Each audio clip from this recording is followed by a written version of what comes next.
Bien, mesdames, messieurs, bonsoir.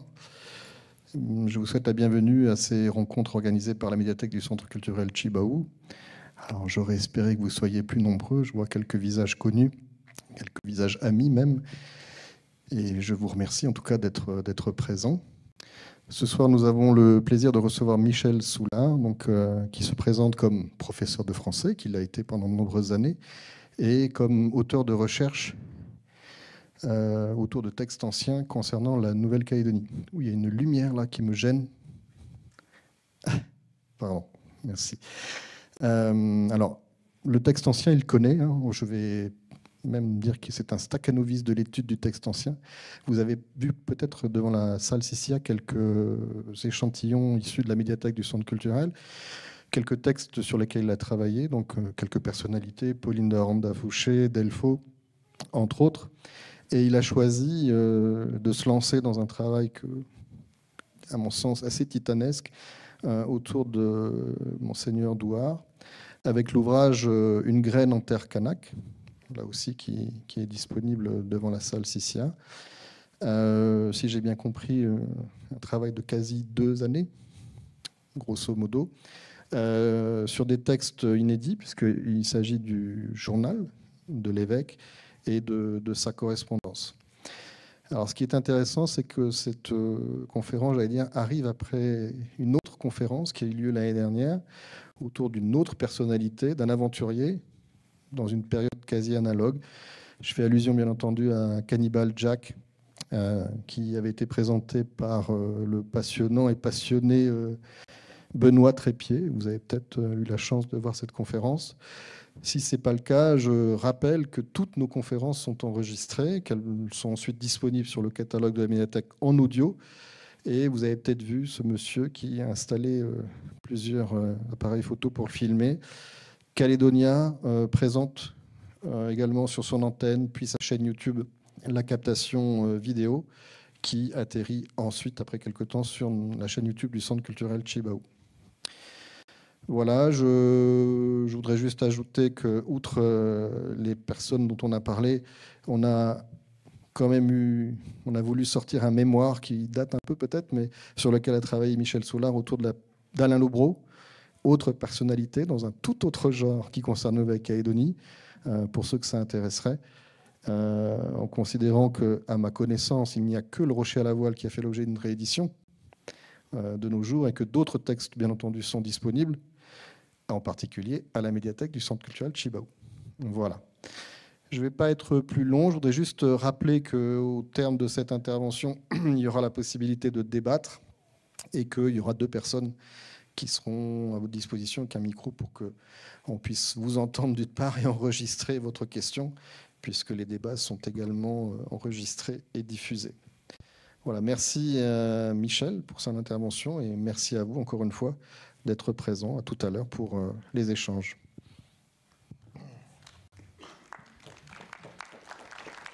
Merci Manuel. Bonsoir à tous. Donc, cette conférence est née de l'édition de ce livre, Une graine en terre kanak. Et je pose la question, pourquoi ce livre ? Pour deux raisons, pour un texte et pour un homme, pour l'œuvre et pour l'auteur. Alors, l'œuvre d'abord. Le but principal de ce livre est de divulguer, dévoiler le journal de Monseigneur Douard de 1843 à 1853, journal en 3 périodes qui correspondent aux 3 séjours de l'auteur dans le nord-est de la Nouvelle-Calédonie, Balad, Puebo, Yingen. Ces 3 séjours sont autant de tentatives pour l'implantation d'une mission, la 3e étant la bonne. Donc, il y a 3 parties. Ce journal se présente en 3 parties, de décembre 1843 à novembre 1846, d'une part. Deuxièmement, d'octobre 1848 à novembre 1849. Et troisièmement, de avril 1851 à avril 1853. Donc cet écrit est un des plus anciens textes qui rendent compte de la première implantation d'Européens en Nouvelle-Calédonie chez ceux qui ne portaient pas encore spécifiquement le nom de Kanak. Alors j'emploierai le mot indigène qui a été employé depuis le 19e siècle jusqu'à maintenant. Hein. C'est le mot le plus neutre, même s'il a certaines connotations, notamment pour ceux qui ont connu la période de l'après-guerre jusqu'à la naissance du mot kanak. Mais Douar employait principalement le substantif naturel, puis sauvage, et aussi calédonien ou nouveau-calédonien. Le terme kanak, d'abord appliqué au peuple, enfin, à divers insulaires du Pacifique, est attribué par Monseigneur Douar aux Calédoniens qui refusent la conversion au christianisme. Mais d'autres missionnaires, notamment le père Montrousier, ont une interprétation plus large du mot. Donc il faudrait en fait une étude très détaillée. Mais il est certain que sur l'attribution du nom kanak donc, aux insulaires de Nouvelle-Calédonie est due certainement, pour une bonne part, aux missionnaires. Donc je reviens au journal, qui est resté plus d'une centaine d'années dans les archives et qui était connu des historiens et des anthropologues, mais qui est resté inconnu du grand public. Dans ce livre, je me suis attaché à retranscrire le manuscrit conservé à Rome avec plus de rigueur qu'on ne l'avait fait auparavant, et j'ai essayé de l'éclairer par des commentaires. Éclairage grâce à diverses autres sources, la correspondance de l'auteur, les correspondances d'autres missionnaires compagnons de l'auteur, des documents d'archives de Rome, Lyon, Clermont-Ferrand et Nouméa, et aussi des coupures de presse françaises, australiennes et néo-zélandaises, sans oublier bien sûr les ouvrages d'historiens. Analyser le texte aujourd'hui, c'est considérer que, quelque important qu'il soit, il est celui d'un homme extérieur à la société qu'il décrit, avec non seulement son dessein de missionnaire évangélisateur, mais encore ses conceptions, ses certitudes, bref, ses lunettes d'Européen du XIXe siècle. Aujourd'hui, on a le souci de comprendre la société océanienne de l'intérieur, c'est-à-dire du point de vue des indigènes. Évidemment, aucun contemporain de Monseigneur Douar appartenant à cette société n'a pu exprimer son point de vue, et ce n'est que beaucoup plus tard, notamment avec le pasteur Lénard, qu'a été mise en œuvre l'étude de la société mélanésienne de l'intérieur. Donc, je parlais de l'œuvre, l'homme maintenant. Donc, on avait des biographies de Guillaume Douar écrites à la fin du XIXe siècle, dans les 20 années qui ont suivi sa mort. Et on avait d'autres biographies qui ont été écrites autour de 1953, centenaire à la fois de la mort de Monseigneur Douar et de la présence française en Calédonie. D'un livre à l'autre, les mêmes propos ou anecdotes venus principalement du premier ouvrage sont repris et malheureusement pas toujours fondés. Donc il apparaît nécessaire, après tout ce temps, de se repencher sur le sujet et de le dépoussiérer. Le journal de Monseigneur Douar n'est pas un journal intime, même si de ci, de là, l'auteur se dévoile. Ce n'est pas non plus seulement un journal du type agenda, c'est-à-dire compte-rendu au jour le jour de ce qui est fait ou à faire, culture, construction, apostolat. C'est un texte qui, sans doute, a permis à l'auteur de se conforter, se soutenir, tenir le coup et en tout cas donner une cohérence à ses actes. Mais Douar révèle généralement plus ses sentiments dans ses correspondances. Cependant, ce texte permet de comprendre son attitude de pasteur et non de conquérant, de pasteur à la fois sévère et aimant pour ses ouailles. J'y reviendrai. Bon, cette étude a évidemment ses limites.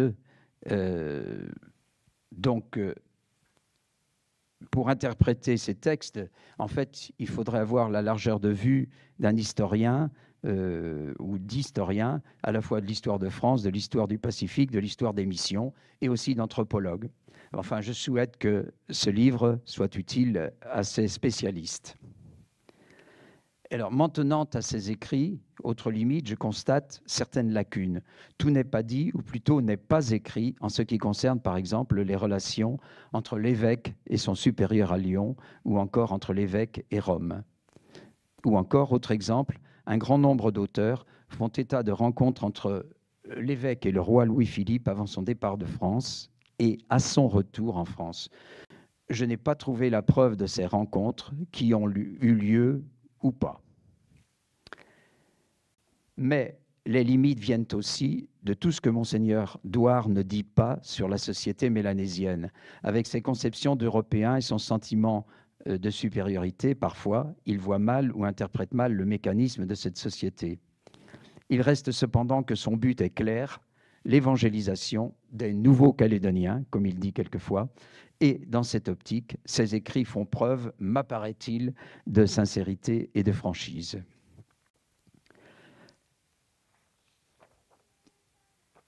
Je m'aperçois que j'avais oublié de vous montrer son journal, à quoi il ressemble. Voilà, c'est ça.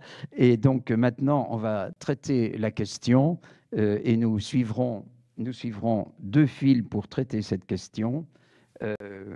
D'une part, Monseigneur Douart, le missionnaire français en Nouvelle-Calédonie, et d'autre part, l'implantation du catholicisme dans le nord de la Nouvelle-Calédonie. Donc nous examinerons successivement ces 2 points, même si dans la réalité historique ou dans la chronologie, ce sont évidemment des fils qui se croisent.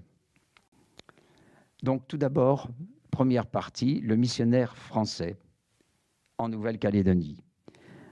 Alors sa vocation missionnaire, au début du 19e siècle, tandis qu'après la Révolution, un renouveau religieux se fait jour, un véritable engouement pour les missions catholiques marque la France jusque dans les campagnes les plus reculées, en particulier grâce à l'œuvre de la propagation de la foi, 1817-1822, inspirée par Pauline Jaricot. Cette association a permis, par un système de recueil de fonds en chaîne, jusque dans les petits villages, de créer cet enthousiasme pour les missions. Je fais la remarque que la prépondérance des Français parmi les missionnaires catholiques s'est vérifiée jusqu'à la Seconde Guerre mondiale. Avant 1914, on estime qu'ils faisaient partie de pour ce qui concerne les hommes, plus d'1 tiers des effectifs, et pour ce qui concerne les femmes, plus de 2 tiers des effectifs des missionnaires.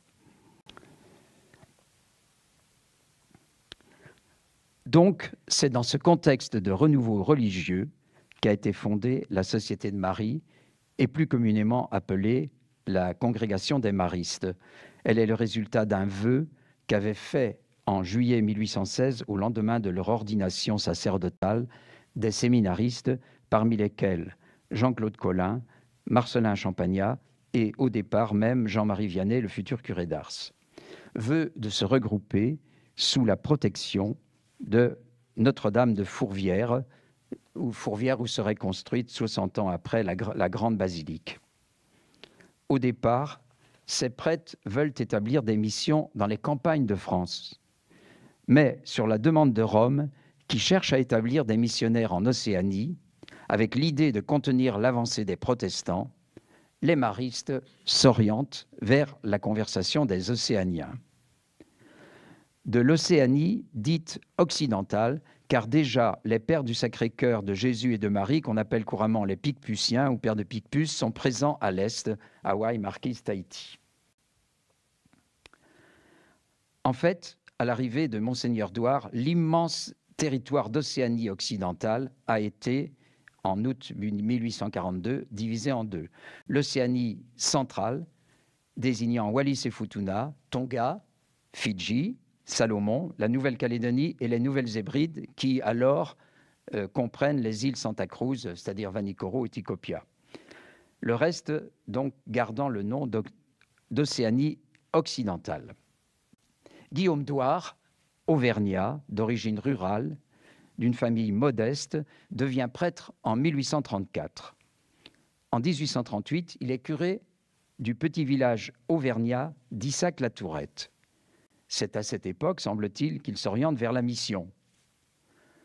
En 1842, il entre au noviciat de la Société de Marie à Lyon avec 3 de ses paroissiens qui vont devenir frères maristes, Jean Taragna, Blaise Marmoiton et Jean Reynaud.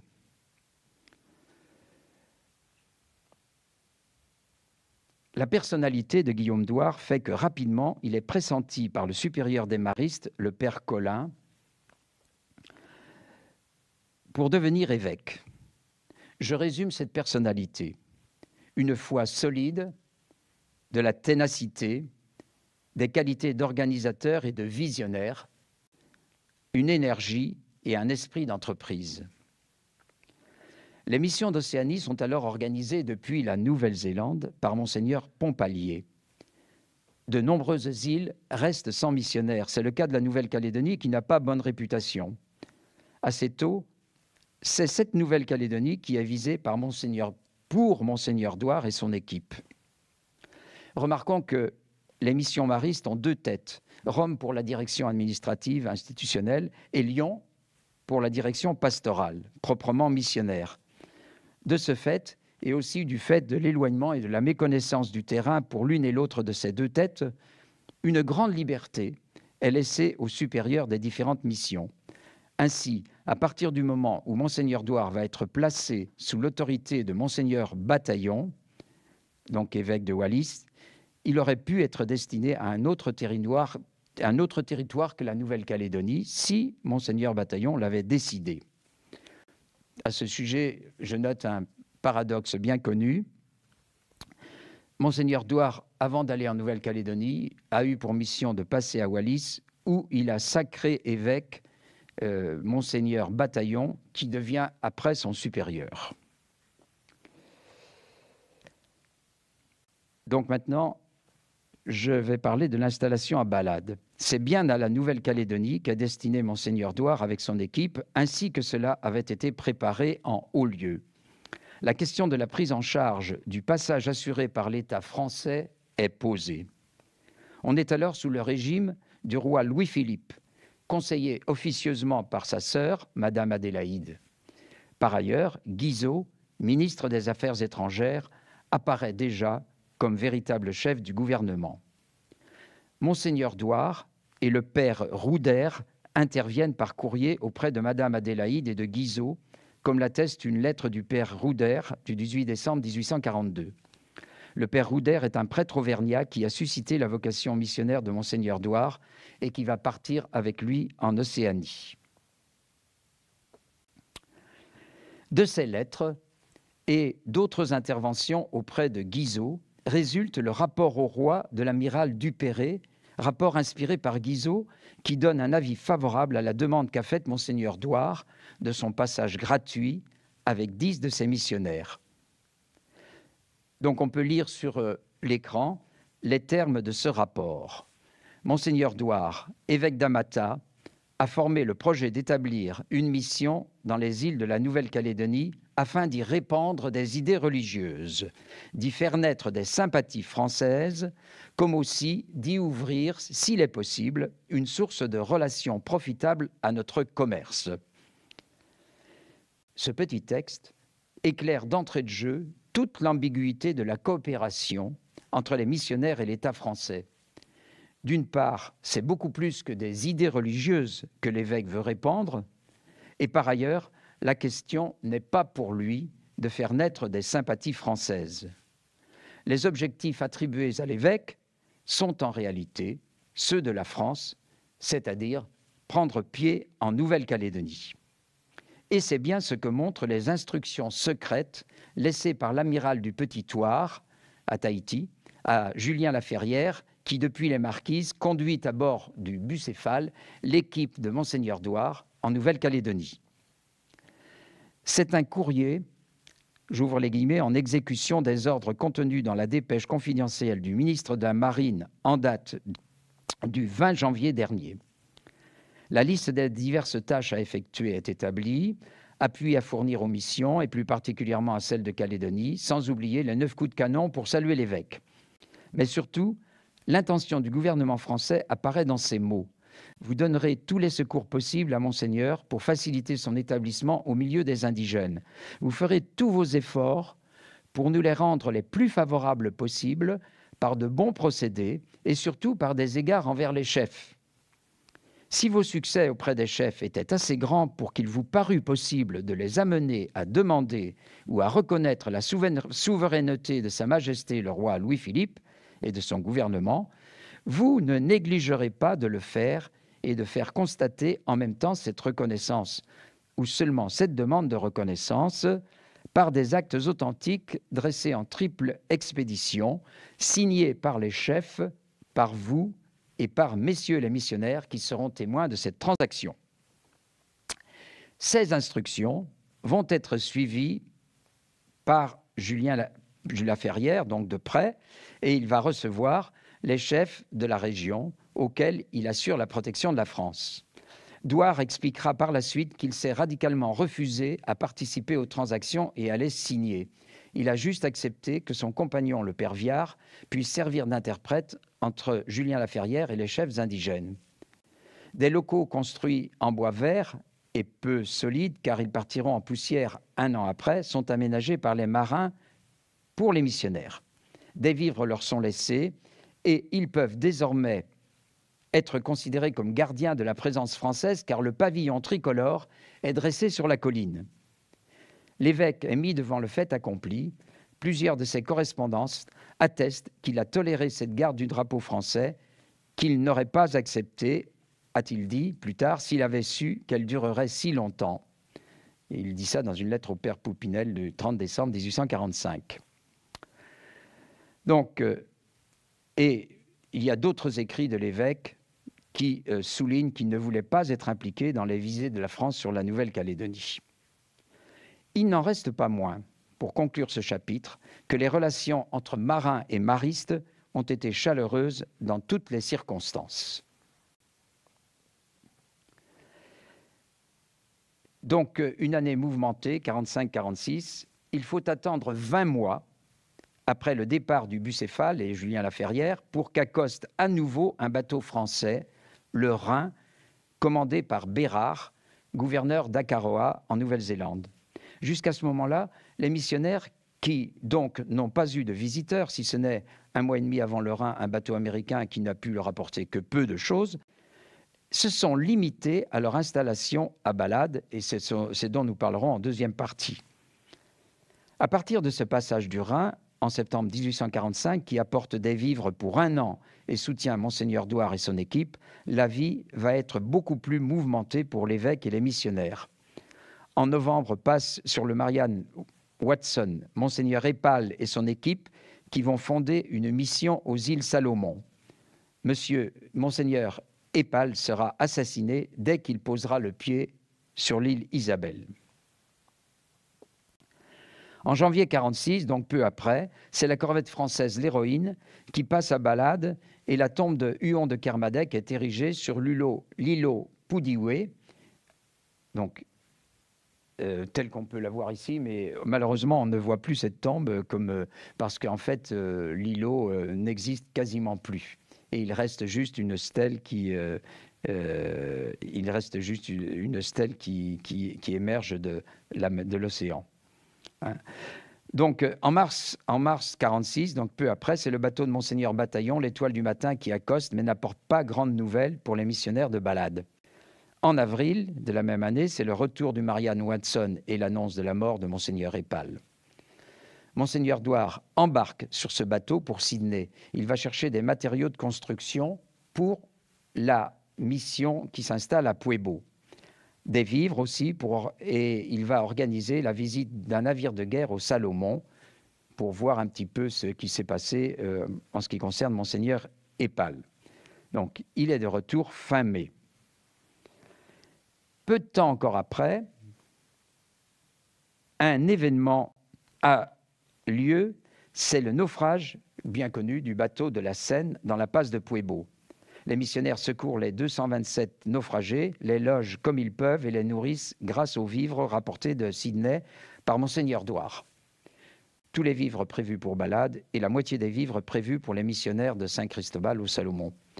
En fait, sous la pression des Anglais, et sans doute pour calmer le jeu après les turbulences dues à la question de Tahiti, le commandant Lecomte avait ordre, écrit Monseigneur Douar, de remplacer le drapeau français par un autre à mon choix que je n'ai pas jugé nécessaire, persuadé que la protection de la France nous était aussi bien assurée sans drapeau qu'avec un drapeau.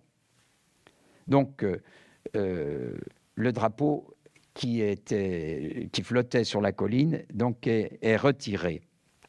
Et l'évêque est soulagé Et d'ailleurs, il en a fait en fait peu de cas. Il est plus préoccupé du sort des naufragés auxquels il faut assurer des vivres, et il est plus encore préoccupé du sort des missionnaires restés au Salomon qu'il décide d'aller voir, embarqués sur la Clara le 13 juillet, donc 10 jours après le naufrage de la Seine. De retour à Balade, l'évêque décide de faire un voyage en Europe pour l'intérêt de la mission, souligne-t-il. Pour l'intérêt de la mission, c'est une expression qui revient souvent sous sa plume. Il avance 3 raisons pour ce voyage décidé. La recherche de collaborateurs, la recherche de ressources et par-dessus tout la séparation de sa mission du vicariat central, c'est-à-dire la création d'un nouveau vicariat pour lui. En fait, c'est bien auparavant que Monseigneur Douart a exprimé la nécessité, d'une part, de la séparation de son vicariat de celui de Monseigneur Bataillon et, d'autre part, de la venue de nouveaux missionnaires. Soulignons que plusieurs commentateurs ont établi un lien entre le voyage en France de Monseigneur Douart et la suppression du pavillon français qui l'aurait contrarié, désireux qu'il était d'attacher la Calédonie à la France. Cette affirmation est en tout cas contredite par plusieurs textes de Monseigneur Douart.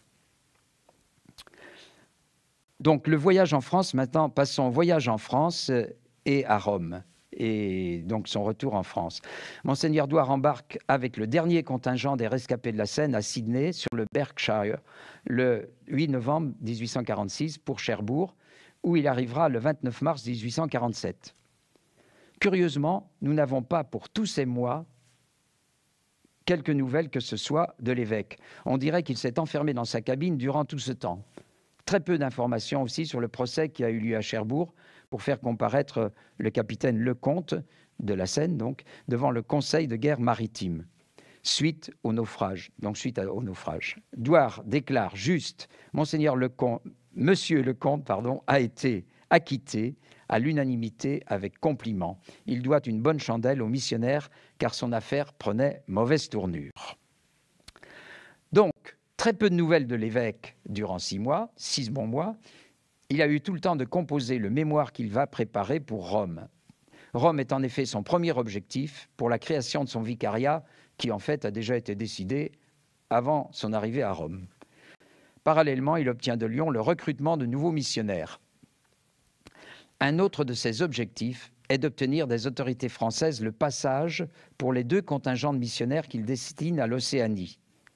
Un premier groupe va partir le 23 octobre 1847 sur le Stella del Mare, navire offert à la Compagnie française de l'Océanie par le roi de Sardaigne. Parmi ce groupe, des maristes dont les noms vont être attachés à la Nouvelle-Calédonie, les pères Chapuis, Gagnère, Goujon et les frères Mallet et Reboul. Je viens de parler de la Compagnie française de l'Océanie. On dit souvent que c'est à l'initiative de Monseigneur Douart qu'elle a été fondée, c'est-à-dire c'est une compagnie maritime qui était réservée au déplacement des missionnaires catholiques en Océanie. Mais cette compagnie, en fait, a eu pas mal de déboires et elle tournait autour de 2 principales personnalités, 2 fervents chrétiens, M. Marziou, l'armateur, et le commandant Marceau. Et ce dernier, le commandant Marceau, qui commandait l'Arche d'Alliance, est décédé en fait en 1851. Pour le second navire, qui doit la mener lui-même avec une dizaine de missionnaires, Monseigneur Douart compte sur l'État français. Il entend faire peser dans la balance les démarches diverses qu'il a accomplies en faveur des naufragés de la Seine. Bref, qu'on le paie de retour. Mais ces tractations pour un navire qui serait mis à disposition des missionnaires n'aboutissent pas. On lui aurait proposé de lui payer les vivres qu'il a avancés et cela l'aurait mis en fureur. Et on lui attribue finalement la Légion d'honneur. Cela ne l'enchante guère. Avec une certaine ironie, il déclare « Je n'ai encore rien obtenu du gouvernement si ce n'est un ruban rouge que je ne voulais pas. » Cependant, il ne se privera pas d'utiliser au service de sa cause cette décoration dans son courrier et de se faire représenter tableaux et gravures avec le ruban épinglé sur sa poitrine. Le temps passe et les tractations pour obtenir un navire n'aboutissent pas. Il était prévu que les missionnaires partent en mars sur l'Égérie, mais tombe alors la révolution de février 1848 et la chute du roi Louis-Philippe, qui remet tout en question. Cependant, les démarches pour obtenir le passage de Monseigneur Douart et de 10 missionnaires qui se poursuivent toujours avec l'argument du secours apporté aux naufragés de la Seine. Finalement, le départ sur le Cossite est accordé le 13 octobre 1848 et c'est le départ depuis Toulon de Monseigneur Douart avec 9 missionnaires, comme vous pouvez le voir ici sur l'image. Le voyage est très long et c'est seulement le 7 septembre 1849, soit 3 ans jour pour jour après qu'il a quitté la Calédonie, que Monseigneur Douart et son équipe rejoignent à Anatome, aux Nouvelles-Hébrides, les missionnaires qui se sont réfugiés sur cette île suite à la destruction des missions de Balade et Pueblo, dont je vais parler un petit peu. De là, l'évêque rejoint la Calédonie avec un passage à l'île des Pins où se trouvent le père Goujon et 6 autres missionnaires. Pendant le voyage de Monseigneur Douart en Europe, la mission de Balade a été attaquée par les gens de Balade et celle de Pueblo aussi. Les deux ont été détruites et désertées des missionnaires, tandis que le frère Blaise Marmoiton a été tué. Il faudrait étudier avec soin cet événement qui constitue, pourrait-on dire, la première révolte des indigènes de Nouvelle-Calédonie contre une occupation extra-océanienne. Des causes diverses sont données à l'événement, principalement celle du pillage des importantes marchandises entreposées dans le magasin de l'établissement. D'autres accusent à tort ou à raison les Anglais présents à Yingen ou le chef de cette tribu d'avoir poussé les gens de Balade et de Pueblo à cette révolte. Alors, après un temps à Sydney, les missionnaires se sont repliés à Anatome ou Anaitum et à l'île des Pins. C'est sur ces 2 îles que Monseigneur Douart retrouve ses missionnaires et décide de retourner à Balade, Pueblo, Yingen. Mais c'est à Yingen et à Yaté, ces 2 localités qui sont choisies pour l'implantation de missions. Mais la mission échoue dans ces 2 lieux où les missionnaires s'estiment en danger. Les 2 places sont donc abandonnées. Donc c'était la 2e tentative dont je vous parlais qui dure très peu de temps, en fait, environ 3 mois. Alors ensuite, il y a une période d'attente à Sydney et l'île des Pins. La mission de la Nouvelle-Calédonie désertée se pose la question du statut de Monseigneur Douart et s'ouvre à lui une longue période d'incertitude. Il est nommé par Rome le 14 août 1850, mais il ne l'apprendra qu'en janvier 1851. Il est nommé évêque des Samoa. Mais il ne s'y rendra pas et cette nomination ne sera pas effective. Il s'accrochera à l'idée de retourner en Calédonie. Resté d'abord à l'île des Pins jusqu'en octobre 1850, il se rend à Sydney. Il passe par des périodes de découragement, mais finalement, après beaucoup d'interrogations, le retour à Balade est décidé, tandis que depuis avril 1850, les pères Rougeron et Gagnère sont à Futuna, où ils catéchisent près de 70 hommes et femmes originaires de Balade et Pueblo, dont beaucoup de familles de chefs. Pendant cette période, Monseigneur Douart, les yeux toujours fixés sur la grande terre de Calédonie, fait souvent part de ses craintes que l'Angleterre l'annexe et que les protestants s'y installent.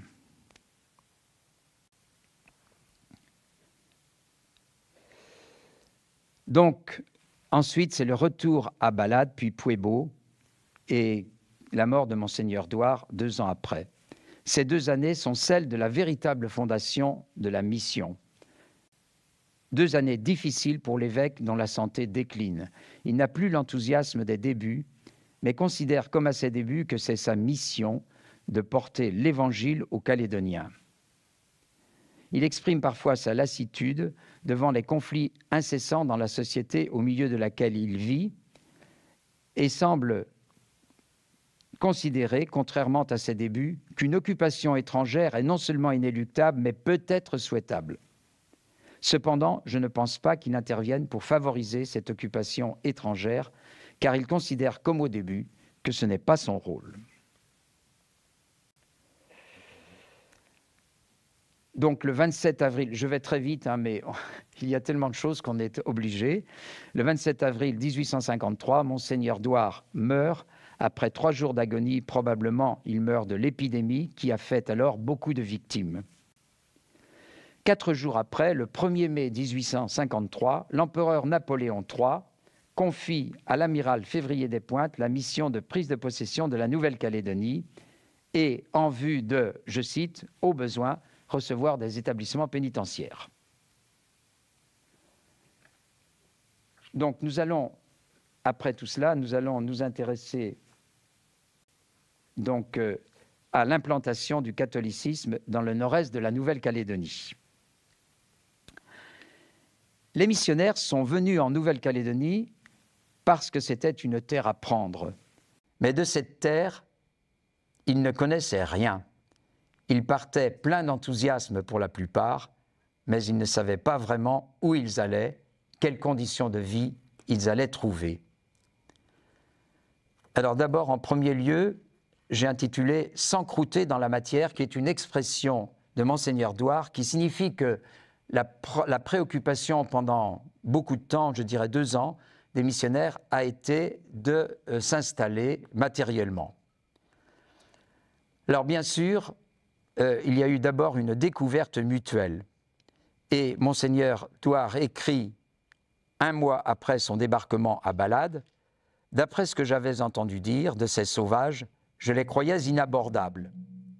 Il paraît que l'ange du Seigneur avait préparé les voies. Nous n'avons rien trouvé de ce que nous redoutions le plus, pas un étranger, si ce n'est quelques naturels d'une île voisine, point de protestants, des anthropophages peut-être, je l'ignore néanmoins. » Ou encore dans son journal, il écrit « J'ai été agréablement surpris. Ces naturels que l'on disait si féroces sont pleins d'égards pour moi. Je me suis avancé assez avant dans leur terre avec un missionnaire et sans nulle précaution, sans que j'ai eu à me plaindre d'eux. C'est à qui me passeraient les ruisseaux. Ils ont mis tout l'empressement possible à m'assigner un terrain pour ma case, que l'on construit actuellement à côté de celle du chef, et à me fournir les bois nécessaires.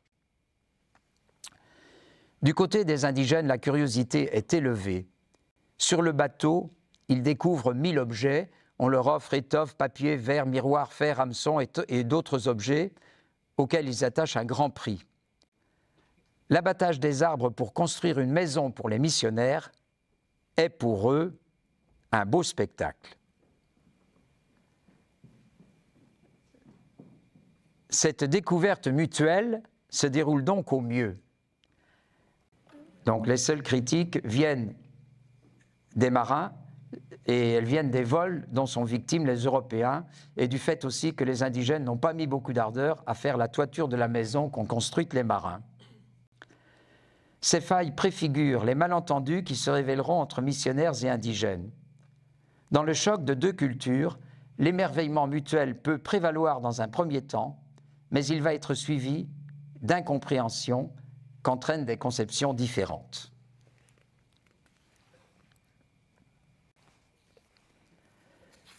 Communications et langues.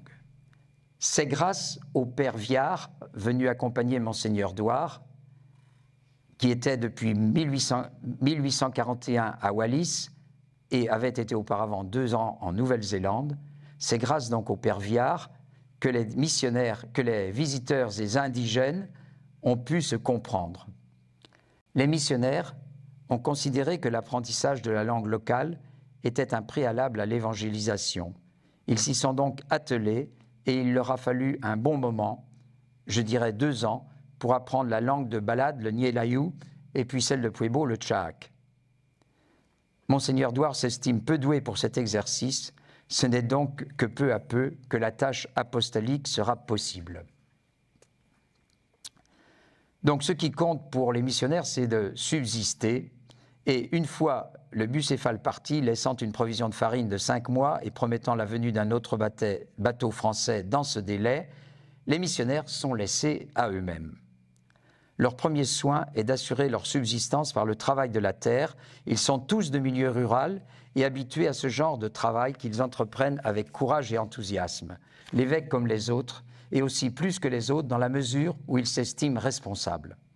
J'avais avec moi 4 enfants, les 2 pères Augeron et Viard et les 2 frères Tarania et Marmoiton, dont je répondais pour le corps et l'âme. L'évêque surveillera toujours de près les conditions de vie des frères et des prêtres qu'il dirige, et en bon auvergnat qui a les pieds sur terre, il s'efforcera de leur donner d'abord le meilleur confort matériel. Si bien que quand il sera question que, par la suite, Monseigneur Douard soit évêque des Samoa, ou même qu'il reparte en Europe, tous les missionnaires, bon, il n'y a 4 missionnaires qui ne signeront pas parce qu'ils n'étaient pas présents, mais tous les autres, au nombre de 13, demanderont à suivre Monseigneur Douard où qu'il aille. Donc je reviens à la subsistance. Pour subsister, il faut se mettre à la culture. Tout ne leur réussit pas. Ils accordent de grande importance à la culture des légumes locaux, ignames, taro, bananiers, auxquels on peut ajouter l'hibiscus tiliaceus ou borao. Cependant, ils introduisent peu à peu, selon ce qu'ils reçoivent, et je cite là la liste non complète du père Montrousier dans une lettre de 1847, vignes, figuiers, pêchers, oliviers, cerisiers, néfliers du Japon, papayers, choux, raves, salades, haricots, oignons, tomates, aubergines, orges, avoine, maïs, pastèques et même des pommes de terre, même si elles sont petites et amères, sans oublier la canne à sucre, même s'il en pousse déjà une espèce en Nouvelle-Calédonie. À cela, il faut ajouter l'alimentation d'origine animale qui se limitait pour les indigènes à quelques poules et gibiers volatiles. Là, des cochons sont introduits en grand nombre, mais il y a aussi des ovins, des bovins et même un cheval. Assez vite, les missionnaires ont des résultats qui leur permettent de ne pas mourir de faim. Parfois, ils profitent des dons des indigènes. Le plus souvent, ils échangent nourriture contre fer, blouse, perles, bonnets, rubans, hameçons. Parfois, ce sont eux qui viennent au secours de la population. Ce qui ressort en tout cas de la narration de Monseigneur Douard est que durant de longues périodes de sécheresse surtout, la nourriture manque pour tout le monde. Alors, un autre point très important que j'ai intitulé troc, c'est donc par un système d'échange de biens que s'établissent les relations entre les 2 parties. Parmi ces échanges, l'achat, entre guillemets, car il s'agit de troc, de terre, car pour Monseigneur Douard, les missionnaires sont à la fois au milieu de leurs futurs ouailles et chez eux. Une vie de communauté est indispensable pour ces hommes qui se soutiennent mutuellement et pratiquent quotidiennement la prière. Ces achats de terre sont pourtant un bel exemple d'incompréhension mutuelle que je signalais plus haut. Monseigneur Douard croit acheter des terres comme il le ferait en tant que paysan auvergnat. Ainsi désigne-t-il ces terres par le mot « propriété ». Mais il ignore que ceux qui les exploitent n'ont que des droits d'usage accordés par le maître du sol, c'est-à-dire le descendant du premier occupant. Autre erreur d'interprétation, la pratique de la jachère fait croire à tort à l'évêque que les indigènes n'accordent pas grand prix aux terres non cultivées. Il y a évidemment d'autres exemples de malentendus que provoque le choc de 2 cultures, culture dans les 2 sens du mot en ce qui concerne ce dont nous venons de parler. Assez vite, cette pratique du troc devient une habitude et le moindre service rendu doit être payé de la part des missionnaires d'un don aux indigènes qui, au fil des jours, deviennent plus hardis et parfois plus exigeants. La présence des Européens, qui peu à peu sont en quelque sorte désacralisés, devient habituelle. Une sorte de modus vivendi est établi, mais il reste que les indigènes, pour les indigènes, ce sont des relations commerciales qui priment, tandis que l'évêque souhaite des relations affectives. Ainsi écrit-il, « Dans les commencements, je croyais que ce chef nous était attaché parce que je l'avais vu pleurer dans une circonstance où il croyait que nous allions le quitter. Mais ces procédés m'ont prouvé plus qu'évidemment qu'il ne tenait qu'à nos blouses, notre fer et notre table. »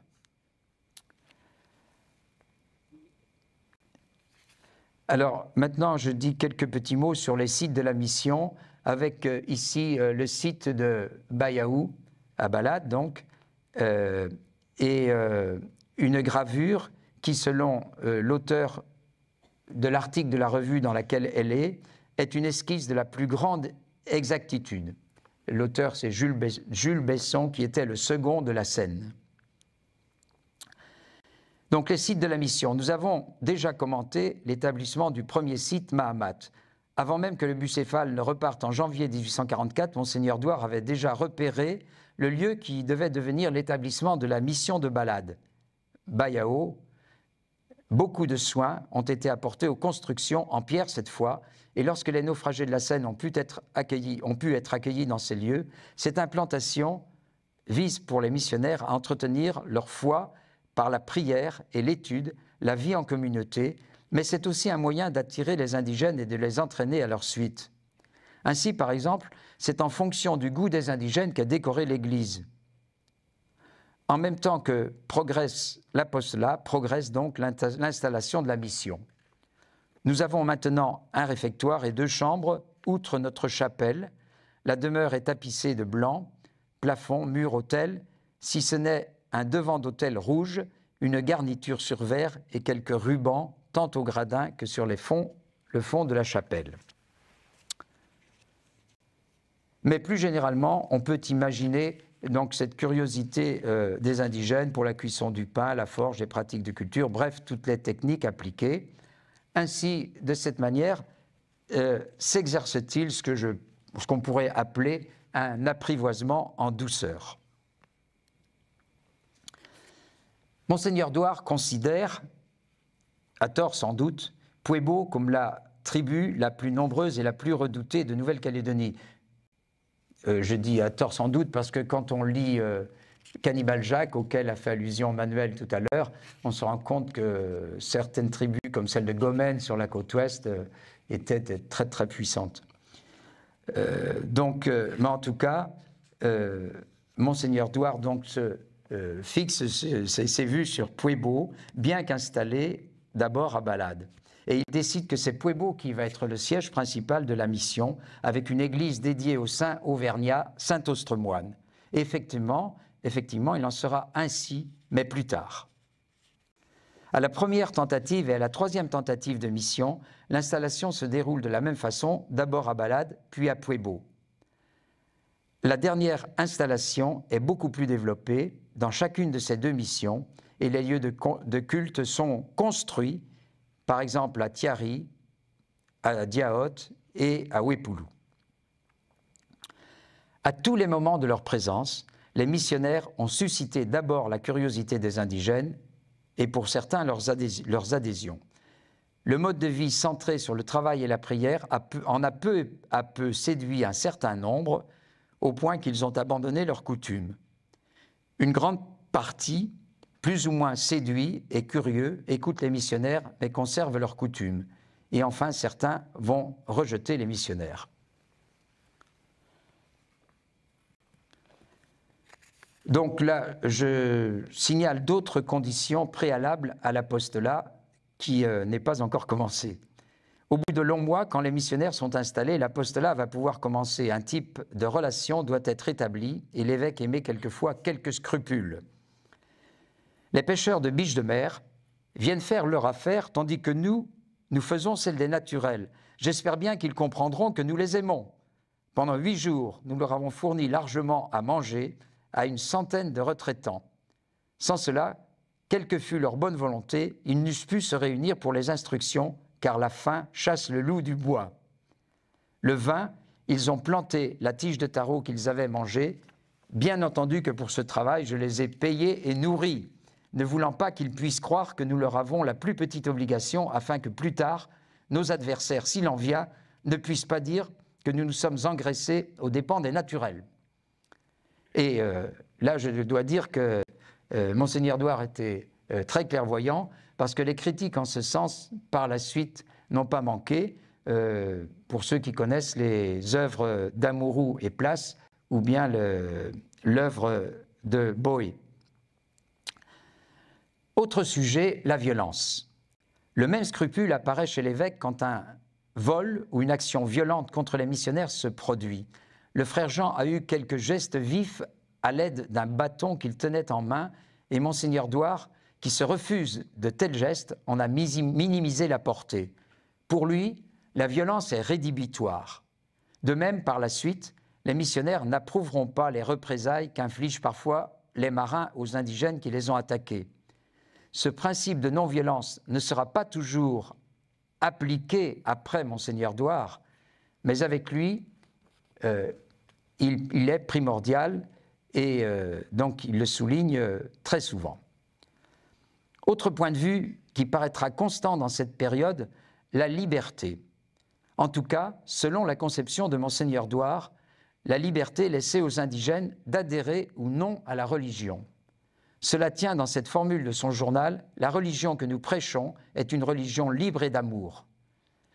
En effet, quand plus tard certains chrétiens apostasieront, l'évêque fera à leur égard preuve à la fois de fermeté et de faiblesse.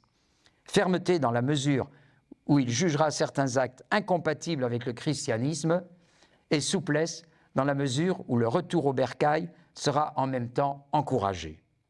Toute haine de la part des missionnaires étant rejetée. Donc, j'en viens maintenant à l'objectif principal de Monseigneur Douart, évangéliser. Alors, l'évangélisation se pratique par les courses apostoliques. Des courses quotidiennes sont une première méthode d'apostolat. Les missionnaires partent le matin de la mission et se rendent dans les villages pour prêcher la religion et reviennent le soir après de longues marches le plus souvent. Et les efforts des missionnaires ne sont pas toujours récompensés, les progrès sont lents. Par exemple, pour aller à Parawa, sur le bord du Diaote, ou en revenir, il faut à Monseigneur Douart, qui a pris en charge ce secteur, 5 ou 6 heures, et il constate avec amertume, les uns rient, d'autres font des grimaces, quelques-uns nous écoutent et nous demandent ensuite une récompense pour avoir prié. La croix et les images qu'il présente leur servent de support. Des chants sont aussi organisés. Pour les lieux plus éloignés, Puebo, Yingen, Tiari, Arama, les courses apostoliques peuvent durer 2 jours ou plus. Au bout de presque 2 ans, les missionnaires n'ont plus de chaussures, mais c'est sur Balade et Puebo que se concentrent les actions, les principales actions. D'abord, les conversions ne sont pas envisagées, seuls sont réalisés les baptêmes des mourants et des petits-enfants. Assez vite, une évolution est constatée. Après presque 2 ans, Monseigneur Douart écrit « Nous commençons à évangéliser, ces peuples qui ne nous écoutaient qu'en riant nous donnent maintenant de l'attention, ils ont une grande confiance en nous et bientôt, je l'espère, nous aurons un grand nombre de chrétiens. Nous allons bâtir notre première église près de notre habitation jusqu'à ce que nous puissions en bâtir ailleurs. Nous allons pourtant dans différentes tribus, mais tous les 8 jours seulement, étant obligés d'instruire un grand nombre à la fois avec des peines infinies, parce que le pays est montueux, les tribus assez éloignées et les missionnaires sans souliers, du moins par le passé. Par le passé, parce qu'en effet, quand Monseigneur Douart écrit ça, le bateau Le Rhin est passé et donc a réapprovisionné les missionnaires. Autre point, un point très important, l'apostolat par chef et enfants. L'évangélisation passe par 2 canaux, les chefs d'abord et les enfants ensuite. Les chefs, car ils inspirent et orientent toute la population qu'ils tiennent sous leur pouvoir. En même temps, ces chefs trouvent certains avantages à se lier aux missionnaires qui, d'une certaine manière, vont les protéger contre leurs ennemis. Ainsi, la tribu de Balade, peu importante, est-elle sous la protection des missionnaires qui restent en son sein. Le succès auprès des chefs est en fait mitigé. Beaucoup semblent surtout intéressés par les biens matériels qu'ils peuvent obtenir des missionnaires. Certains, cependant, comme les chefs Michel et Hippolyte Bonoux, suivront fidèlement les missionnaires. D'autres s'y opposeront après, pour un petit nombre d'entre eux, les avoir suivis. Cette opposition viendra surtout de ce qu'ils voudront conserver leurs coutumes. Je mets ici la figure de Boirat, qui mériterait aussi beaucoup de développement. Mais bon, j'en viens à ma deuxième canal d'évangélisation, prendre soin des enfants ou adolescents pour qu'ils deviennent catéchistes. En octobre 1845, Douart écrit à Deméda nous retirerons chez nous un certain nombre de jeunes gens que nous instruirons et nourrirons, car sans cela, impossible d'en avoir la pêche et la recherche de quelques racines pour manger, leur prenant presque tout leur temps. Ce qui nous occasionnera, comme vous le concevez, de grandes dépenses. 30 naturels à nourrir, ce n'est pas une petite chose. Il le faut pourtant si nous voulons obtenir des succès. Tout cela n'est pas si simple. Douar écrit dans son journal mi-mars 1846 « Nous avions de plus acheté l'enfant d'un chef pour l'élever et en faire un catéchiste. Quelque soin que nous prenions de ces enfants, nous n'avons pu encore ne nous en attacher qu'un seul, et pourtant nous sommes aux petits soins pour eux. » Et l'enfant qui s'est attaché aux missionnaires et les a suivis fidèlement, c'est Louis Tadinan ou Thea Diang. Le terme acheté peut paraître choquant, il est employé une autre fois encore par Monseigneur Douar. Mais on peut faire un petit parallèle, bon, même si je ne pense pas qu'il ait employé le terme acheté, mais l'évêque anglican Selwyn, qui n'était pas présent sur place en Calédonie, a pris le parti lui aussi d'élever des enfants, notamment de Lifou et de Yingen, au St. John College d'Auckland, avant de les rapatrier. Donc il les a amenés avec lui en Nouvelle-Zélande, et ils sont venus par la suite. Mais bon, ça c'est encore une autre histoire. Alors, après la destruction des missions de Balade et Puebo et les échecs de Yingen et Yaté et Anatome, une décision est prise par Douar et Rougeron, former un groupe de chrétiens à Futuna depuis avril 1850. À Futuna parce que c'est un milieu déjà christianisé et favorable. Il n'a pas été question d'établir cette formation à l'île des Pins, ce qui aurait été facile. L'île des Pins où s'étaient retirés les missionnaires. C'était le seul endroit, je ne peux même pas dire de la Calédonie, parce qu'à l'époque, on considérait vraiment que l'île des Pins, c'était l'île des Pins. La Nouvelle-Calédonie, c'était seulement la Grande Terre. Donc, ils auraient pu facilement s'installer à l'île des Pins, mais ils ne l'ont pas fait parce qu'ils considéraient que c'était un milieu peu favorable, voire hostile à la christianisation. On sait qu'il a fallu la patience et l'adresse du père Goujon pour amener les Cougniers à la foi. Donc, cet apostolat à Futuna apparaît comme une sorte de réduction, comme l'ont fait les missionnaires en Amérique du Sud, à la grande différence que ce regroupement est réalisé en milieu christianisé. Cette instruction va toucher un certain nombre de Calédoniens. D'abord, les 5 enfants qui ont suivi le père Rougeron après la destruction de Balade et Puebo en août 1847, puis un deuxième contingent de 26 néophytes, dont le chef Michel, qui ont suivi les missionnaires à Yingen, et après la fuite de Yingen, et enfin un troisième contingent de 43 personnes, dont un bon nombre de chefs influents, parmi lesquels Hippolyte Bonou, que le père Rougeron va chercher en août 1850. Et c'est le 7 janvier 1852 que retourneront chez eux ces chrétiens donc de Balade et de Puebo, encadrés par les pères Rougeron et Gagnère. La plupart suivront les missionnaires, un certain nombre, peut-être 5 ou peut-être plus, mais j'en compte 5 qui apostasieront et un bon nombre mourront prématurément. Donc cette opération, si je puis dire, à Futuna a été déterminante pour implanter, bon, même s'il y avait des chrétiens, il restait des chrétiens encore à Balade et Puebo, mais cette opération a été déterminante donc pour vraiment le succès de la religion catholique.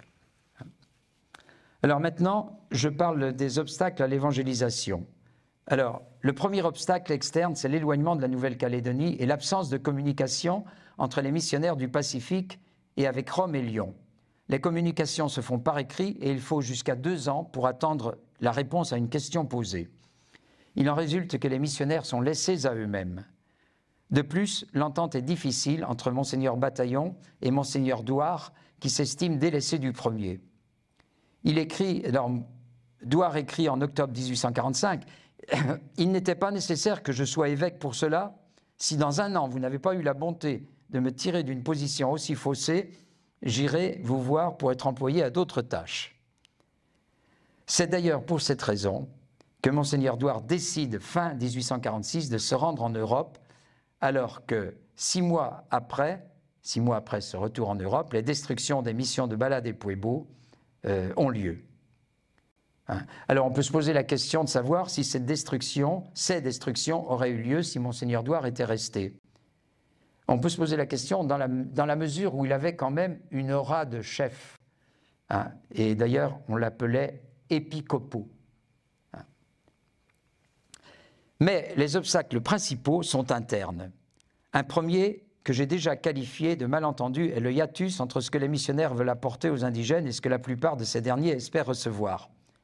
Les missionnaires veulent apporter la religion, les indigènes sont avides de biens matériels et alimentaires. Ainsi, c'est probablement cette convoitise qui explique l'attaque des missions de Balade et de Pueblo en juillet 1947.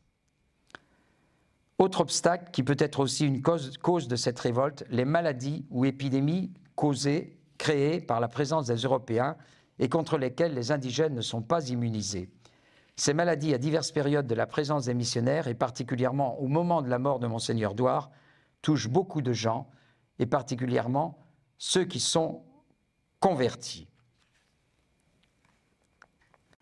Mais c'est surtout l'organisation de la société que met en cause l'apport de la religion. Il apparaît d'abord que de nombreuses guerres ont lieu entre tribus pour l'enlèvement d'une femme ou pour un crime qui a été commis. Monseigneur Douart et son équipe ne prennent pas parti et s'efforcent de soigner les guerriers blessés à quelque camp qu'ils appartiennent. Les néophytes, dans ces circonstances, oublient parfois leurs nouvelles pratiques. Autre obstacle, les fêtes, ou Nyang ou Pilou, qui durent plusieurs jours et qui retiennent la population. L'évêque craint les débordements, mais reste assez tolérant si ce n'est fataliste, comme pour les guerres. Autre question sur laquelle l'évêque n'est pas trop regardant, enfin, à nuancer, c'est la polygamie. Elle est pratiquée par les chefs et certains qui ont suivi l'enseignement religieux à Futuna ne peuvent se résoudre à abandonner cette pratique et deviennent finalement hostiles à la religion. Encore un autre point, les pratiques magiques qui restent cachées aux missionnaires. Ce n'est qu'une fois convertis que certains indigènes révéleront ces pratiques qu'ils avoueront avoir du mal à abandonner. Enfin, une autre pratique qui ne s'exerce pas au grand jour est celle de l'anthropophagie. Monseigneur Douart écrit « Nous savions déjà que nous étions parmi des anthropophages. Si nous avions pu en douter, nous savons aujourd'hui de science certaine qu'ils se livrent à ces horribles festins, ayant vu des morceaux qu'ils avaient fait cuire, 3 individus ayant été tués. » Ces propos de l'évêque fin juin 1845 seront par la suite confirmés à de multiples reprises. C'est, je le rappelle, la menace réelle ou non d'être victime de l'anthropophagie qui a amené la décision de quitter en 1850 la mission de Yingen commencée depuis 2 mois. Vers août 1852, Monseigneur Douart écrit « Nos voisins se civilisent quand même, ils ne se mangent plus, je ne puis pas en dire autant de la tribu d'Yingen. » Peu à peu, et notamment sous l'influence de la signature des chefs pour leur soumission aux lois françaises, en janvier 1854, avec Tardy de Montravel, la question de l'anthropophagie s'estompe. Un autre obstacle, c'est Monseigneur Douart lui-même. Si l'on compare le journal des 2 premières années à celui des 2 dernières années, on constate une tonalité différente. L'enthousiasme marque les débuts, le poids de la tâche, la fin. Bien que depuis 1944, l'œuvre de la mission ait bien progressé. Les échecs et les épreuves ont marqué l'évêque et de plus il est en mauvaise santé au point que la moindre tâche l'épuise et qu'il se désole de ne pas pouvoir faire plus. « Je fais le bourgeois malgré moi », dit-il, employant plusieurs fois cet adjectif. Pendant un temps, il n'a plus vu d'issue. L'île des Pins, seule station qui demeurait, lui a semblé un moment trop dépravé pour s'attacher au christianisme. Et durant ces 2 dernières années à Balade, il a souvent été plus sensible à la conduite, à ses yeux, répréhensible des indigènes qu'au progrès de la mission. Cependant, mission accomplie, la foi de l'évêque, sa foi en la providence, l'ont amené à accomplir jusqu'au bout ce qu'il considérait comme son devoir. « Je me dois à la mission qui m'a été confiée », écrivait-il fin 1845. Il s'est lié à la Nouvelle-Calédonie au point qu'il n'imaginait pas exercer son ministère ailleurs, même quand la mission a été abandonnée. Tout ce que vous pourriez me faire obtenir ailleurs ne pourrait me faire oublier la première épouse, écrit-il au père Colin en janvier 1850, période de grande incertitude. La première épouse, c'est une allusion à un psaume, mais cette première épouse est la Calédonie. En effet, l'évêque s'est considéré comme le père des Calédoniens, père qui aime mais qui châtie aussi quelquefois, sûr du but qu'il se donne. Et ce but, on peut dire qu'il est atteint avant même sa mort. L'œuvre de la mission s'est établie et toutes les conditions de son progrès sont réunies, malgré, c'est vrai, beaucoup d'obstacles encore, comme le montrera l'avenir. Certes, ce n'est pas l'œuvre de Monseigneur Douart tout seul, mais c'est l'œuvre d'une équipe qu'il a dirigée et soutenue. J'en viens maintenant à la conclusion. Monseigneur Douart s'est inscrit dans un mouvement d'ardeur missionnaire qui a particulièrement touché la France. Il s'est attaché exclusivement à la conversion au catholicisme des habitants de la Nouvelle-Calédonie. Est-ce à dire, comme je le lisais récemment, qu'il est le fondateur de la présence française en Nouvelle-Calédonie? Dans les faits, peut-être, mais dans l'intention, certainement non. De multiples remarques dans son journal et sa correspondance montrent qu'il limitait son objectif aux missions qu'il aurait voulu fonder sans autre influence étrangère, y compris française. Le fait qu'il soit mort en 1853, même année que celle de l'annexion de la Nouvelle-Calédonie par la France, a créé jusqu'aux années 1970 une sorte d'amalgame entre action de Monseigneur Douart et prise de possession française. C'est particulièrement aux célébrations des anniversaires et notamment en 1953 qu'apparaît cette fusion. En 1993, 150e anniversaire de la mission, la perspective a été tout autre, tant ont été grandes l'influence du mouvement de mai 1968, puis celle des événements de 1984-1989 en Nouvelle-Calédonie. C'est sous le signe du pardon mutuel, que s'est fêté cet anniversaire du 150e. Et c'est le 10e successeur de Monseigneur Douart, 10e si on inclut le père Rougeron qui a refusé le titre, Monseigneur Calvé, qui a célébré ce 190e anniversaire. Monseigneur Douart est un homme de foi, foi personnelle certes, mais foi aussi en sa mission. 1 an exactement après son débarquement en Nouvelle-Calédonie, il écrivait à une de ses bienfaitrices cette phrase prémonitoire.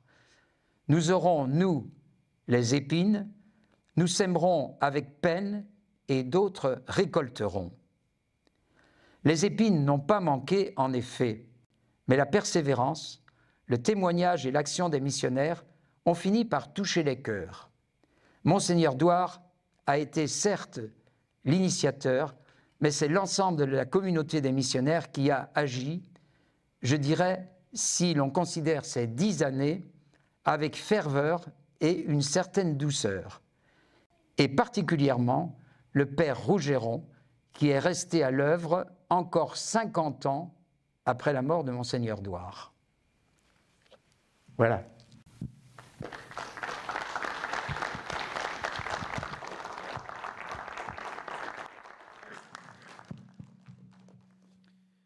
Bien, merci Michel pour cet éclairage autour de Monseigneur Douart. S'il y a des questions dans la salle, comme je vous disais en introduction, il y a 2 micros qui sont à votre disposition de part et d'autre.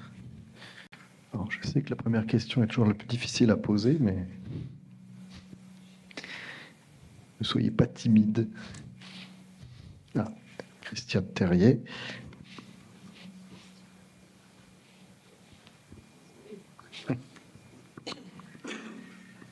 Bonsoir Michel, félicitations pour ce travail très érudit et très complet. J'avais déjà eu l'occasion de te le dire, mais je te le redis. Alors, enfin, il y a juste une petite chose qui m'a un peu interpellée. Quand tu as parlé, mais enfin, il y a peut-être une confusion de l'œuvre de la propagande de la foi. Ce que je ne comprends pas, parce qu'il existe toujours, comment dire, à Rome, quelque chose qui s'appelle la propaganda fide ou quelque chose comme ça. Oui. Donc, est-ce qu'il y a eu une interruption? Est-ce que c'est dans la continuité de ça? Voilà, c'est la question que je me pose. Oui, non, c'était l'œuvre de Pauline Jaricot est à part, mais c'est vrai qu'après, il y a eu, je pense, bon, ça serait à confirmer, mais je crois que c'est ce que j'ai noté d'ailleurs, une fusion justement avec l'œuvre de Rome qui existait déjà avant. Hein, mais l'œuvre de Pauline Jaricot, c'était typiquement français, et lyonnais même, je dirais. Et autre question, tous ceux qui accompagnaient Monseigneur Douard, étaient-ils tous auvergnats aussi? Non, non, ils n'étaient pas tous auvergnats, mais bon, et d'ailleurs là-dessus, bon, je ne l'ai pas dit, mais le père Rouder, qui a certainement suscité la vocation de missionnaire de Monseigneur Douard, lui était bien auvergnat, et il est resté à Wallis pour s'occuper de l'imprimerie, et c'est le père Viard qui l'a remplacé en quelque sorte pour la Nouvelle-Calédonie. Si bien que il n'y avait pas complètement la mission auvergnate qu'aurait un petit peu souhaité, il faut le dire, Monseigneur Douard. Il y avait un tout petit peu de chauvinisme auvergnat, enfin de volonté, mais beaucoup de missionnaires ne venaient pas d'Auvergne. Enfin, c'était quand même le cas des frères Blaise Marmotton, Jean Taragna, le père Rougeron et Monseigneur Douard, donc c'est déjà pas mal dans les débuts. Mais Monseigneur Douard a pensé que Monseigneur Bataillon, avec lequel ils se sont pas mal frottés, voulait justement éviter à tout prix qu'il y ait une mission d'Auvergnat, qu'il appelait lui la mission auvergnate. Donc, et c'est peut-être ce qui a fait qu'il a fallu très longtemps avant que le père Rouder revienne en Calédonie.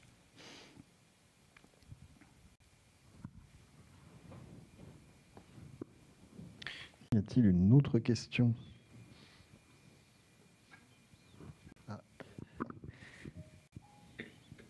En haut. Merci.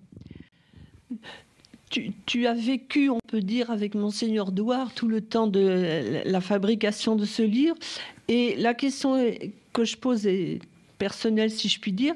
Est-ce que tu l'as ressenti comme quelqu'un d'antipathique et de froid, ou bien que quelqu'un d'attachant et de sensible, ou bien ni l'un ni l'autre, de façon plus neutre, disons?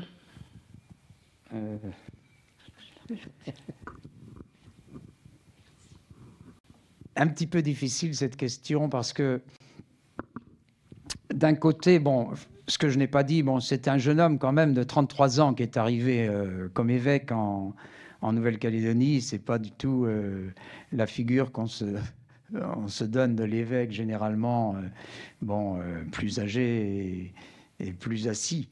Donc c'est un jeune homme qui s'est mis à la tâche en même temps que les autres et comme les autres. Après, ça c'est au début, mais il est vrai que cette conscience d'être évêque a été un petit peu plus marquée dans la troisième partie, dans la troisième tentative de mission. Et donc... Bon, je ne réponds pas tout à fait à la question, là, c'est vrai, mais là, la question de savoir s'il était...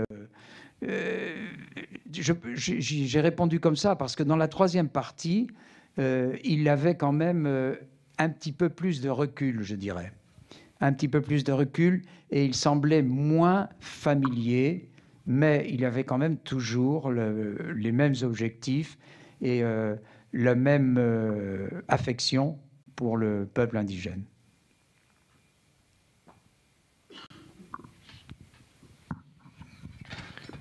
Moi, si je puis me permettre, j'ai une question aussi. Je suis là, au deuxième rang. Michel, je suis là, deuxième rang. sur ta gauche. Ah, oui. C'est moi. Oui. Oui, alors, moi j'ai une question qui va peut-être te paraître un peu naïve, mais comment se fait-il que personne n'ait écrit ce livre à ta place il y a déjà plusieurs dizaines d'années? C'est-à-dire qui et pourquoi on ne se serait pas penché sur ce document qui, tu l'as dit, était connu de certains chercheurs, mais n'était pas connu du grand public? Alors, bon, je crois, j'ai pas très bien compris parce que c'est extrêmement sourd. Mais je pense que bon, la question, c'est comment se fait-il que ce texte n'ait pas été Connu dévoilé du grand public plus tôt avant et éventuellement édité par un autre éditeur fou. Bon, au début, il a été les gardé éditions un Yanis. petit peu. Au début, il a été gardé un petit peu, je dirais, un petit peu caché. C'était peut-être pas très très volontaire, mais enfin, l'anthropologue Brownon Douglas, australienne, qui est venue ici en 69-70, n'a pas pu voir ce texte. Et il était quand même pourtant dans les archives de l'archevêché. Donc ça, et je le regrette beaucoup parce que 69-70, il y a plus de 50 ans, et elle aurait certainement pu consulter à cette époque des gens de Balade et Pueblo qui avaient peut-être encore en mémoire plus que ce qu'on a aujourd'hui. Hein, donc il y a ça. Il y a le fait que le texte est resté un petit peu, jusqu'à cette époque-là, je dirais jusqu'en 1970. Et après donc, il a été disponible. Bon, il a été très mal renéotypé et tout. Bon, mais les chercheurs, les historiens ont quand même pu le consulter, mais ils n'ont pas, comme ils étaient dans des perspectives d'histoire, de synthèse, ils ont sans doute trouvé que le texte était beaucoup trop long à retranscrire. Je peux l'expliquer comme ça. Parce que pourtant, c'est... Bon, à beaucoup d'égards, il offre des nouveautés, enfin des choses qu'on n'attend pas, et même aujourd'hui, je veux dire, mais ces historiens ont pu parler de ce texte, mais ils n'ont pu en parler qu'en général. Donc, je crois que vraiment, ça vaut la peine d'être découvert, mais bon, ça prend du temps. Et c'est assez développé, c'est vrai. Oui, je ne sais pas si ça a été dit, mais effectivement, il y a un appareil critique qui, selon les propres mots de Louis-José Barbançon, historien, il a utilisé le mot solide appareil critique. Donc voilà, solide appareil critique. Je suis désolé, j'entends. Voilà. Je ne sais pas si vous comprenez. Le mot qu'a utilisé Louis-José sur ton travail à propos de l'appareil critique, c'est solide appareil critique. Ah oui. Tout à l'heure, tu disais que tu n'étais pas historien, mais tu as quand même l'avis d'un historien qui est relativement, voire très réputé sur le territoire. Oui, mais bon, non, je ne suis pas historien, mais j'ai essayé de le traiter avec la rigueur d'un historien. Voilà, je peux dire ça. C'est ça. Et on ne peut pas faire autrement, en fait. On ne peut pas faire autrement. Et on a de la chance aujourd'hui d'avoir des tas de documents qu'on n'avait pas. Ça explique aussi peut-être que le texte n'est pas... Ça répond un peu à la question précédente. Aujourd'hui, pouvoir consulter des journaux néo-zélandais, australiens, pouvoir consulter, et surtout la correspondance des missionnaires, qui n'est sortie quand même qu'en 2013. Donc, pouvoir consulter tout cela, c'est évidemment, c'est formidable. Et puis, si on n'avait pas cela, bon, on manquerait beaucoup de choses. On en manque peut-être, hein, mais on en manquerait encore plus. Très bien. Japon, il n'y a pas que moi. Et pourquoi tu as privilégié le nord-est de la Nouvelle-Calédonie et somme toute, tu nous as peu parlé de l'île des Pins? Oui, parce que c'est vrai, je suis tout à fait conscient, mais parce qu'en fait, il est très peu, on parle très peu. Là, ce que j'ai privilégié, c'est plutôt Monseigneur Douar, c'est l'action de Monseigneur Douar. Et cette action à l'île des Pins, on y fait allusion un petit peu, mais pas beaucoup. À vrai dire, j'aimerais beaucoup, et ça pourrait être un autre travail, mais qui serait aussi très important, il faudrait pouvoir donc consulter le journal du Père Goujon dans tous ses détails. Bon, je pense que l'historien Pizier l'avait fait sûrement, mais on en apprendrait plus. Bon, mais c'est vrai que je n'en ai pas dit beaucoup, mais parce que je me suis concentré sur Monseigneur Douar et qu'il n'est peu question, parce qu'il a été là-bas à une période d'un peu de découragement, même si certains le décrivent comme creusant, comme faisant des travaux, donc il a quand même beaucoup participé aussi à la mission de l'île des Pins, mais on n'a pas beaucoup d'informations. C'est ce que je disais au début, on est un petit peu limité quand on fait ce genre de travail, parce qu'on se rend compte qu'il y a parfois des pans entiers, et encore, là, il y a pire encore qu'à l'île des Pins, mais des pans entiers d'époque qui ne sont pas, sur lesquels on n'a pas grand-chose. Voilà.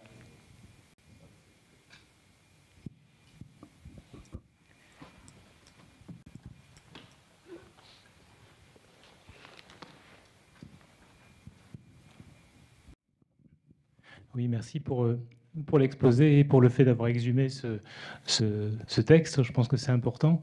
Et je trouve intéressant aussi l'idée de distinguer les formes de colonisation, à savoir la colonisation missionnaire. Elle a son rythme, ses modalités, etc. Et ce n'est pas la même chose que la colonisation administrative de l'État.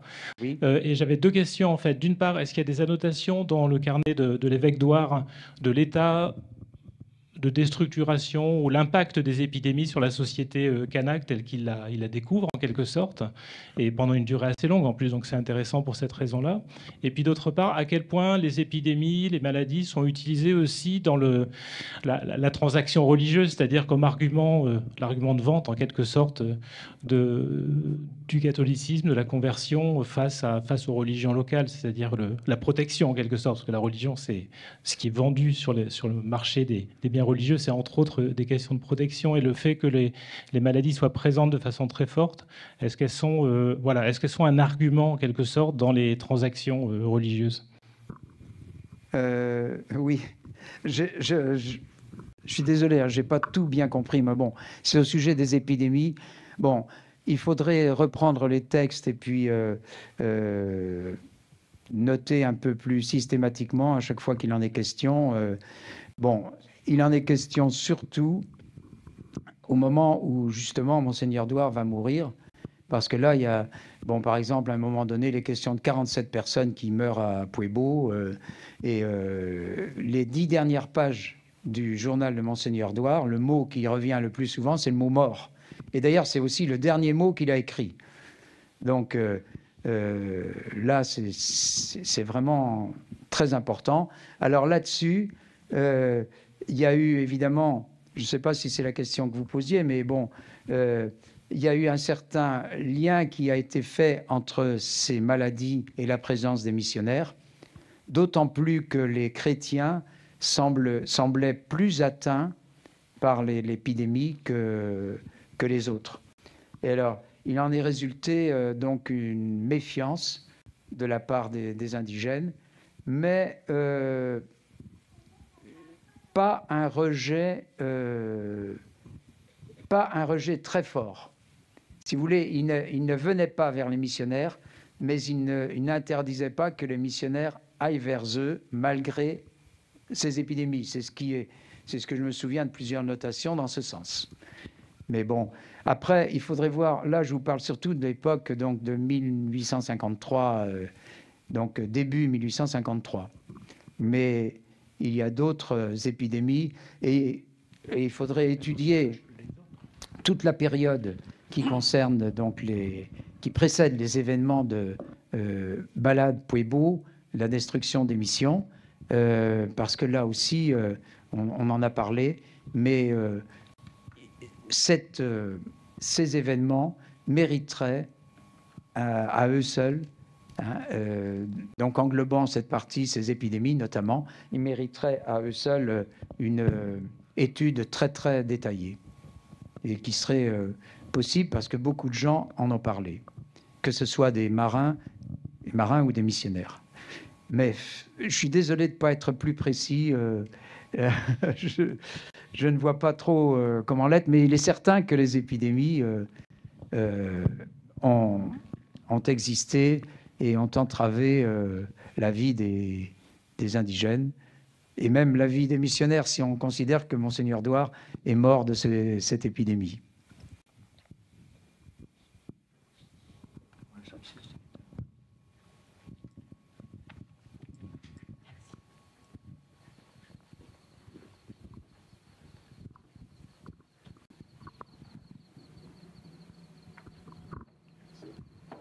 Alors, bonsoir et merci pour l'exposé. J'ai beaucoup de choses à dire, mais je voudrais simplement poser 2 questions globalement. Après, premièrement, je suis toujours stupéfait parce que je fais beaucoup de recherches sur la période. Quand je regarde les dates, c'est quand même... l'esclavage n'était pas aboli, donc je fais beaucoup de recherches à ce moment-là, pour ces périodes-là. Je suis toujours stupéfait par le fait que le schéma est identique dans tous les endroits où les missionnaires ont été, où on est venu dans un pays avec des objets. Les peuples sont venus, ont été accueillis, pardon, peut-être qu'on n'a pas entendu. Les missionnaires sont venus avec des objets, ont pratiqué l'échange, et c'est par ce biais-là que l'accueil se fait. Ensuite, la communication est toujours compliquée via la langue. Donc c'est à partir du moment-là qu'on contacte les chefs et qu'on essaye de communiquer avec les chefs et qu'on soustrait par la suite les enfants pour éduquer les enfants à la religion, pour qu'ils puissent évoluer et intégrer la religion par la suite. J'aurais 2 questions. C'est est-ce qu'il y a, comme la dame l'a dit à côté, est-ce qu'il y a vraiment... Parce qu'il ne faut pas négliger l'influence de Rome à ce moment-là. Est-ce qu'il y a des écrits, des ordres de mission donnés Est-ce que le père décrit les ordres de mission qui sont vraiment donnés par Rome dans ses courriers? Et deuxième question, pardon. Ce qui fait la force d'un peuple, la plupart du temps, c'est sa culture, donc son culte aussi, donc via ses objets et ses ancêtres. Est-ce qu'il a observé à un moment donné des cérémonies autour d'objets? Et s'il a observé ça, comment il décrivait ça par rapport à sa religion, par rapport à la religion catholique? Oui. Alors, sur le premier point, comme je l'ai un petit peu suggéré, je ne pense pas qu'il y ait des directives très précises, sauf que quand même, il y a les directives qui ont été données, mais bien avant, donc presque un siècle avant, hein, qui justement préconisait qu'on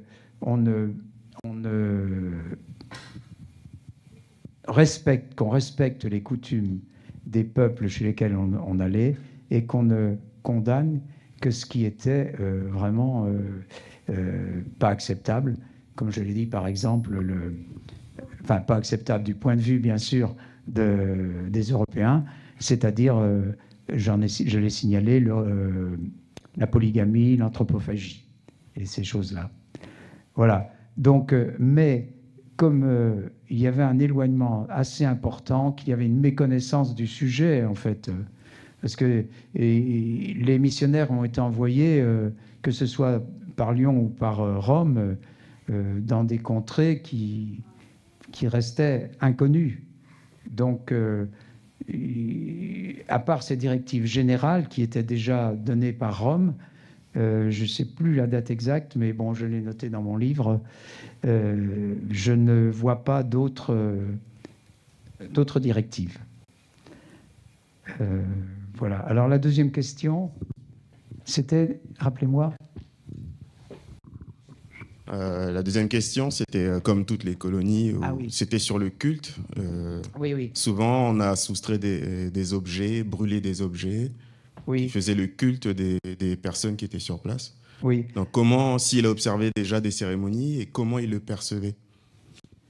Oui, ben, là, ça reste une perception, je dois le dire, très superficielle de la part de l'évêque. Bon, il parle du paradis sur l'île Balabio, il parle de... Bon, mais ça reste... Par contre, le père Monseigneur Douard est suivi de près par le père Gagnère, dont vous connaissez peut-être le livre, qui là, par contre, lui, a étudié de beaucoup plus près le culte, la magie, en s'adressant à des vieux qui étaient devenus chrétiens. J'ai fait une allusion là tout à l'heure, qui étaient devenus chrétiens, mais qui avaient beaucoup de mal à s'arracher à leur culte. Et donc, il faut plutôt se pencher sur ce livre qui a quand même été conçu donc autour, je dirais, de 1853. Mais même avant, parce que le père Gagnère était là bien avant. Hein, donc, mais en ce qui concerne Monseigneur Douard, bon, il essaie de temps en temps de comprendre, mais encore une fois, ça reste vraiment très en surface. Voilà. Y a-t-il une dernière question dans la salle ?